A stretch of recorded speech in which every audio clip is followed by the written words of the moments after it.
Bueno, ella es arquitecta, directora del Instituto de Arquitectura Consciente de Cayo 8, Arquitectura y Bioconstrucción. Ella está formada en Feng Shui, Geometría Sagrada, y participa e imparte cursos de formación y divulgación de materias relacionadas con la arquitectura, la sostenibilidad, la ecología, la salud del hábitat, la bioconstrucción y también del crecimiento personal, aunando el trabajo con el espacio y con el usuario.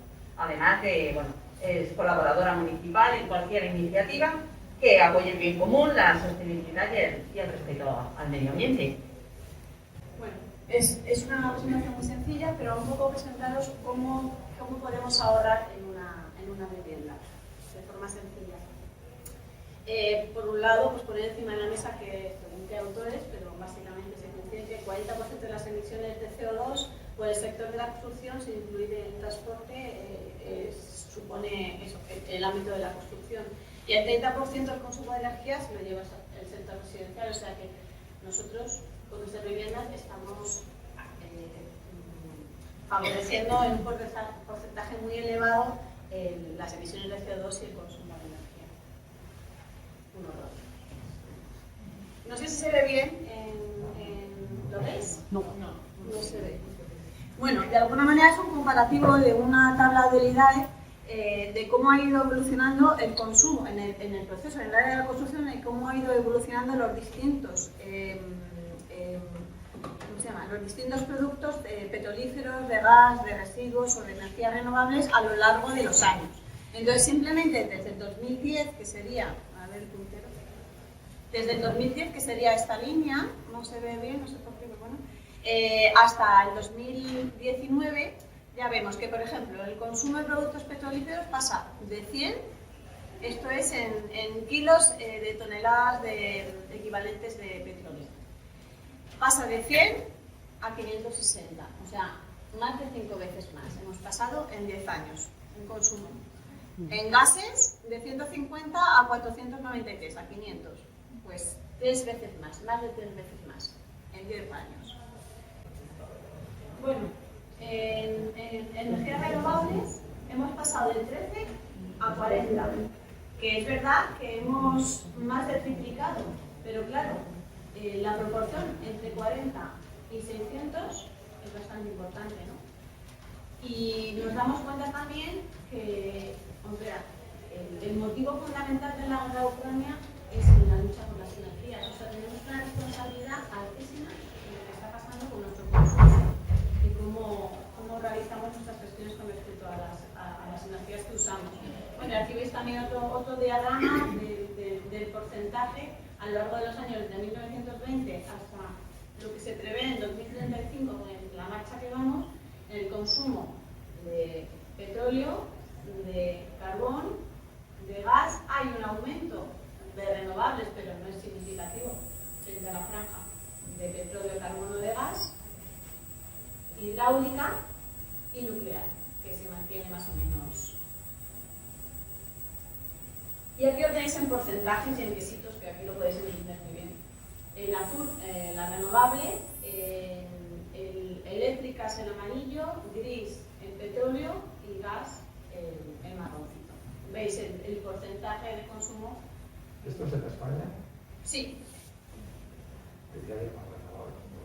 ¿Eh? Que había más renovables. Pues no. La eólica es... Bueno, esto está del 2019, ¿eh? Pero sí. es lo que hay, para que nos demos cuenta de la realidad. Pero bueno, ya he dicho que es una presentación sencilla, de alguna manera, pues volvemos otra vez a las 3R. Yo me acuerdo de cuando era pequeña, mi madre siempre me llevaba con bolsas de papel o de tela a comprar y siempre me ha inculcado el reducir, reutilizar. ¿Y cuál es la tercera R, chicos? Reciclar. Y reciclar. Vale, pues en esta línea, aunque estamos hablando de energías renovables, una oportunidad, sí que me gustaría hablar de las estrategias climáticas, porque es la mejor manera de reducir, reciclar y reutilizar en los edificios. Entonces, hay unas condiciones muy sencillas, las condiciones de invierno, que es intentar captar el calor, producir, ¿cómo producimos ese calor? El calor que nos falta cuando no lo hemos captado de forma pasiva, cómo almacenamos esa energía que nos llega y cómo podemos conservarla. Hay formas muy sencillas de trabajar con la edificación de forma que esto, de forma pasiva, ya esté cumpliendo y podemos tener un ahorro.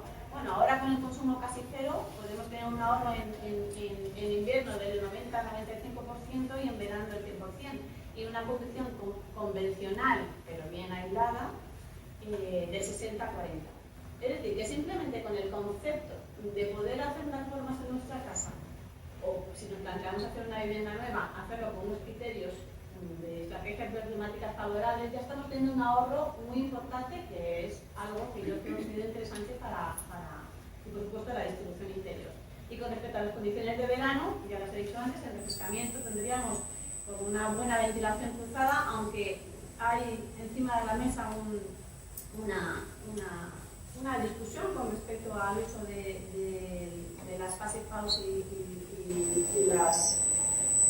no me sale la palabra, bueno, con respecto a las máquinas que utilizamos para precalentar el aire en nuestras viviendas, frente a la ventilación cruzada, que eso ya hablaría en otro momento de esas circunstancias, pero simplemente plantearnos una buena ventilación cruzada, el refrescar el aire de la vivienda, con unas buenas protecciones, utilizar la inercia térmica, que es la gran olvidada, este factor en el código técnico de edificación, y es algo que en nuestra tradición se ha observado desde siempre, tener materiales que acumulen el calor, que si aislamos bien por el exterior, esa acumulación nos va a permitir radiar hacia el interior, que es la forma que tiene el sol de calentar, de una forma más saludable, y cómo conservamos esa energía para refrescar. En el caso de la inercia térmica, en condiciones de verano funciona muy bien, porque lo que hace es retrasar muchísimo la onda térmica, de forma que al final, habéis visto esas casas de siempre del pueblo de 1 metro de ancho,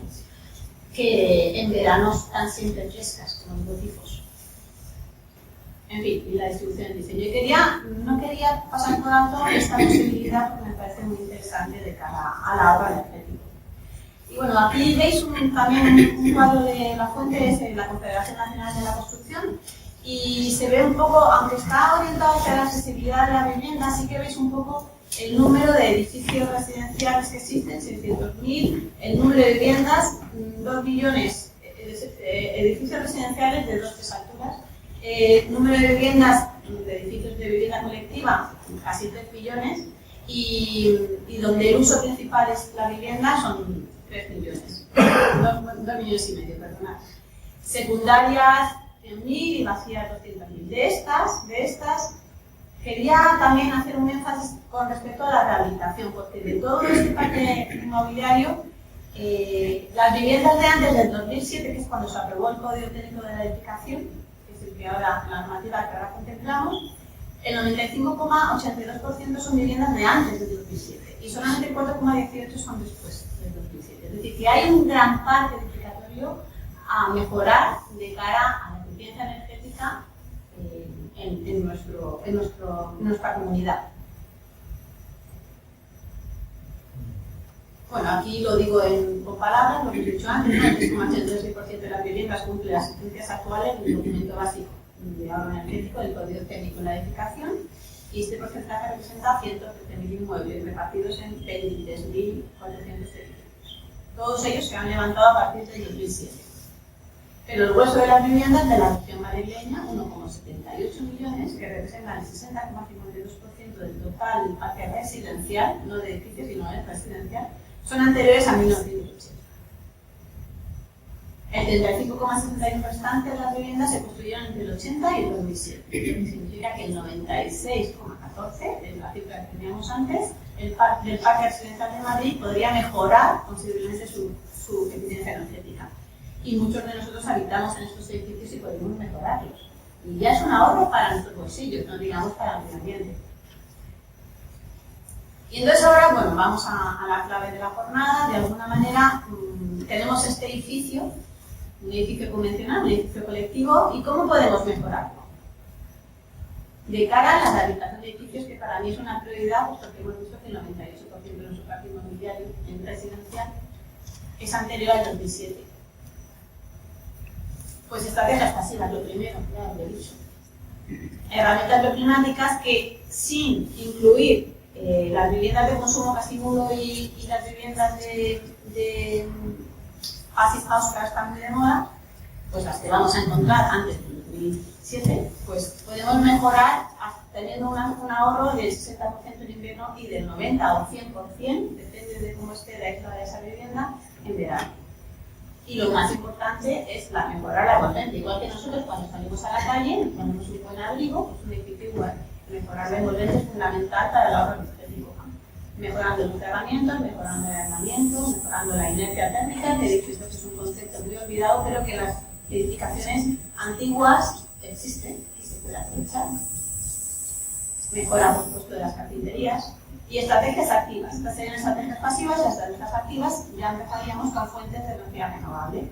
Solar térmica, fotovoltaica y biomasa, que biomasa es una chimenea, una estufa o calderas, bien sea de pellets, bien sea de huesos de aceituna, bien sea policombustible, es decir, hay mucho en el mercado. Yo cuando empecé a trabajar solamente había 2 empresas que trabajaban con biomasa y hay muchísimas. Aerotermia, perdonad, se ha puesto muy de moda, en realidad es una bomba de calor muy mejorada. Geotermia, que utiliza la inercia del suelo y la temperatura que a cierta profundidad se permanece constante. Y es una inversión aparentemente elevada a corto plazo, pero a medio y largo plazo merece la pena claramente ambas. Yo siempre recomiendo la aerotermia, como es una bomba de calor, rápida de electricidad. Para mí esto me parece interesante cuando estamos colocando células fotovoltaicas, porque estamos teniendo la electricidad de forma gratuita, la electricidad que aporta el sol. Aunque la célula fotovoltaica es un producto caro en la fabricación y que también daña al medio ambiente, pero frente a los beneficios que obtenemos, sobre todo en países como España, países mediterráneos, merece la pena. Y los pozos canadienses son grandes olvidados, casi no se usan, y simplemente es el colocar conductos en el interior a 1 metro, 1,5 metros de profundidad y obtener esa temperatura constante del suelo para bien precalentar en invierno o refrescar en verano. Y la energía eólica también. Bueno, hay que ver hasta dónde es el impacto en el caso de su aplicación, pero es una fuente de energía renovable. Las redes de distritos son para ciudades o para conjuntos de edificaciones amplios, son sistemas centralizados para distribuir todas las redes de climatización e incluso también de gestión de residuos. Yo he visto en Europa que hay algún municipio donde se ha utilizado redes de distrito para gestionar los residuos. Entonces se hacen unas canalizaciones por la parte subterránea y a través de esas canalizaciones se lleva tanto la energía para climatizar como los residuos. Movilidad sostenible, que nos va a hablar Juan Luis después de mi exposición.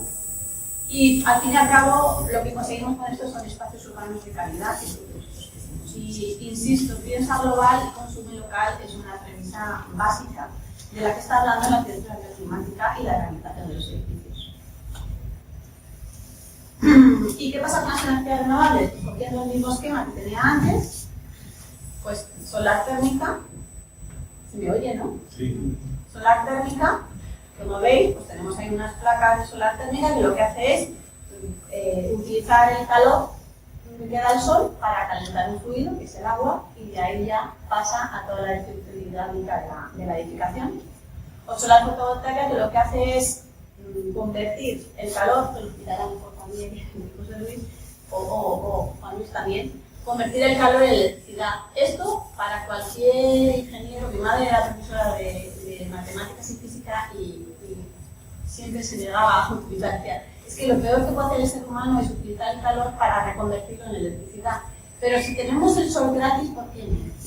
Ya he dicho que no siempre utilizaría solar fotovoltaica, pero en el caso, como tenemos tantos días de sol y tanta incidencia del sol, merece la pena utilizarlo. ¿Y por qué le parecía mal a tu madre si no es...? Por la reconversión porque el calor, ¿por qué vas a utilizar el calor para generar electricidad? Porque es un consumo calorífico muy elevado, esa conversión. No es que le parezca mal, o sea, porque le parecía poco eficiente, Eso es. Bueno, pues un poco incidir en las energías renovables. Claro, si tú tienes iluminación y ventilación natural, estás ahorrando energía, básicamente. El uso de vegetación para acondicionar es un sistema que hemos aprendido, que lo sabemos de forma tradicional, hacemos también toda la cultura musulmana que tenemos, árabe, perdona, que tenemos en España, y realmente contribuye a condicionar el interior de forma mucho más increíble de lo que podéis imaginar, y nos ahorramos en aires acondicionados. Bajar el consumo eléctrico es básico, pues cuidando el consumo vampiro, luego pues todo algo de eso, que son el consumo vampiro, son todas estas cosas que permanecen siempre enchufadas, pero que están consumiendo y nos están incrementando la factura de la luz, y sobre todo lo que a mí más me preocupa es incrementando el consumo energético a nivel global y por lo tanto en detrimento de la salud del planeta.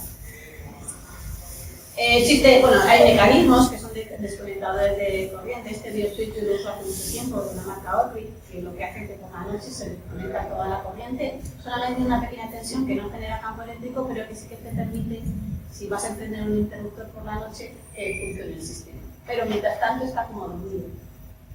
Electrodomésticos eficientes y las herramientas bioinformáticas que ya os he explicado antes de en qué consiste. Priorizar las estrategias de radiación frente a la convección. La radiación, como decía antes, es lo que hace el sol y es la forma más natural que tenemos nosotros como seres humanos de recibir el calor. La convección produce hay problemas respiratorios y todas esas cosas. Entonces, en cuanto a la radiación, pues tenemos estufas, como decía antes, la gloria tradicional. ¿Sabes lo que es la gloria? Las calderas de combustibles renovables, suelo radiante de baja temperatura, que puede estar alimentado por una energía renovable, geotermia, como decía antes, un poco repetirme la introducción de antes, movilidad sostenible, volvemos a lo mismo, pero con el foco en las energías renovables. Vale.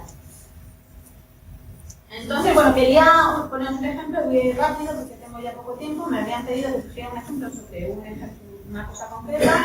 Aquí me ha ayudado Ismael Caballero, que es un ingeniero con el que trabajo.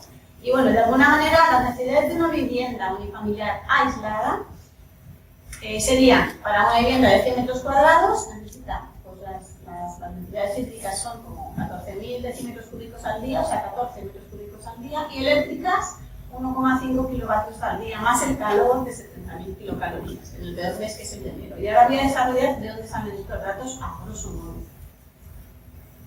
Las necesidades térmicas de una familia de 4 miembros pueden ser, como he dicho, 70.000 kilocalorías al día. Si tenemos 100 metros cuadrados a 60 kilocalorías por hora en metro cuadrado, nos salen 70.000 kilocalorías. Y luego, el agua caliente sanitaria, que es el agua caliente que usamos en las viviendas, para 4 personas, por 65 decímetros cúbicos por persona y por 35 grados de temperatura el decímetro cúbico, nos salen unas necesidades calóricas de 9.100 kilocalorías al día, sumados a los 60.000, de ahí salen las 70.000 kilocalorías al día de térmicas que necesitamos para una vivienda unifamiliar de 4 metros. Y las necesidades eléctricas, que bueno, pueden corregir también ellos, pero esto es un estudio que realicé junto a Ismael, pues son de 15,1 kilovatios horas día en el peor mes, que es enero, en nuestra comunidad. Y tenemos, pues, como es una casa unifamiliar aislada, pues agua potable, bombeo y desinfección, 3 kilovatios al día. Igual en nuestro casco no lo necesitamos, pero bueno, son 3 kilovatios al día. El frigorífico más el congelador, 2,5 kilovatios al día. La iluminación, 1 kilovatio al día. Si aprovechamos y tenemos iluminación natural, será un poquito menos. Si tenemos todo iluminación artificial, será bastante más. La lavadora más el lavavajilla, 1,8 kilovatios al día. Los pequeños electrodomésticos que vayamos a enchufar, 1,2 kilovatios al día. Las telecomunicaciones, más el ordenador, más la televisión, más la radio, 1,4 kilovatios al día. Y el bombeo, recirculación de riego, laguna, bueno, esto es para aprovechando de una vivienda unifamiliar aislada de autosuficiente, pues se reciclaba el agua del riego que habíamos aprovechado y que depurábamos con un sistema de laguna. 4 kilovatios al día. Son pocas las cosas del autoconsumo, como habéis visto, o sea, que en realidad la mayor parte está dedicada a cualquier vivienda.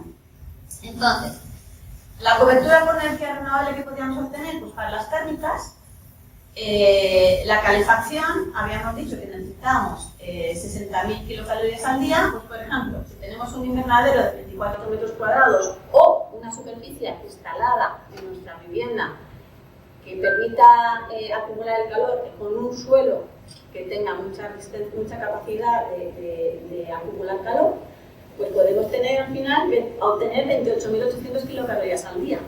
Y en biomasa, pues 12,5 kilos de leña por 3.600 kilocalorías que produce cada kilo de leña, tenemos 45.000 kilocalorías al día. Y luego, para el agua caliente sanitaria, si tenemos los paneles solares térmicos, con un colector de 4 metros cuadrados, serían 2 colectores de 2 metros cuadrados, que es lo que suelen tener, uno por dos, tendríamos 4.800 kilocalorías al día. Es decir, que habríamos casi cubierto las 70.000 kilocalorías al día. En fotovoltaica, pues el mismo criterio. Necesitamos 15,1 kilovatios al día. Estimamos 1,2% de rendimiento. Por 200 vatios hora metro cuadrado por las 2 horas de solar pico al día. Nos salen una necesidad de 45,3 metros cuadrados, es decir, 22 paneles de 400 vatios a 45 grados de inclinación. Y para eólica, por tener un poquito más, porque con esto ya habríamos conseguido los 15,1 que necesitamos, pero bueno, siempre tenemos que tener algún pico más, podríamos plantear un aeromotor, un aerogenerador, que nos puede dar 15 kilovatios al día. Perdona, con esto habríamos obtenido ya el 100% del consumo energético que necesitamos para una vivienda. Es un ejemplo sencillo, pero que nos puede valer. Y ahora, bueno, simplemente unas recetas para que lo tengáis en cuenta, que da el Instituto para la Diversificación y Ahorro Energético. Pues un ordenador portátil consume el 50% menos que uno de sus redes. La energía que producen las pilas es 600 veces más cara que la de la red. Uno de los electrodomésticos que más consume es el frigo, que representa el 18% del consumo eléctrico total. Está seguido por la televisión y por la lavadora. El consumo de energía para prestaciones similares llega a ser casi 3 veces mayor en los electrodomésticos que están de clase G frente a los de clase A. Como veis, nuestra acción como consumidores es clave. Entre el 25 y el 30% de nuestras necesidades de calefacción son debidas a las pérdidas de calor que se originan las ventanas. Porque no vamos a cambiar y tener un buen cerramiento. Como decía, lo principal es cuidar del envolvente. Por cada grado que aumentemos la temperatura de calefacción se incrementa el consumo de energía en un 7% por cada grado que aumentamos. Un aumento de la velocidad de 120 a 140 km por hora, bueno, esto nos lo va a decir Don Luis, pero lo dice el IDAE, supone un incremento del consumo del 24,8% en un coche diésel y de un 35% en uno de gasolina. Es decir, también con una conducción eficiente se incrementa el confort de conducción y se quita el estado de estrés. Bueno, ahí he puesto en mayúsculas un poco el resumen de lo que dice el IDAE con estas recetillas. Y luego, con respecto a... ya puedo, pero solamente para que sepáis, con respecto a la corriente de vampiro, que son todas las cosas que dejamos enchufadas, todo esto es lo que genera las corrientes vampiro. No lo voy a leer porque ya tengo poco tiempo, pero para que sepáis que existimos, tenemos muchas cosas encendidas en la casa o enchufadas que no solamente están generando campo electromagnético que pueden afectar sobre nuestra salud, sino que encima están consumiendo electricidad. Y nada, y por último deciros que cada vez hay más ayudas para la mejora de la eficiencia energética y de la volvente térmica de las edificaciones. Ahora mismo aquí en el municipio está rehabilita, está por fin, después de 2 o 3 años que nos han venido esperando, está puesto encima de la mesa, entonces os podéis plantear cómo mejorar vuestras edificaciones, vuestras viviendas, porque va a haber ayudas para ello. Y nada más, os dejo.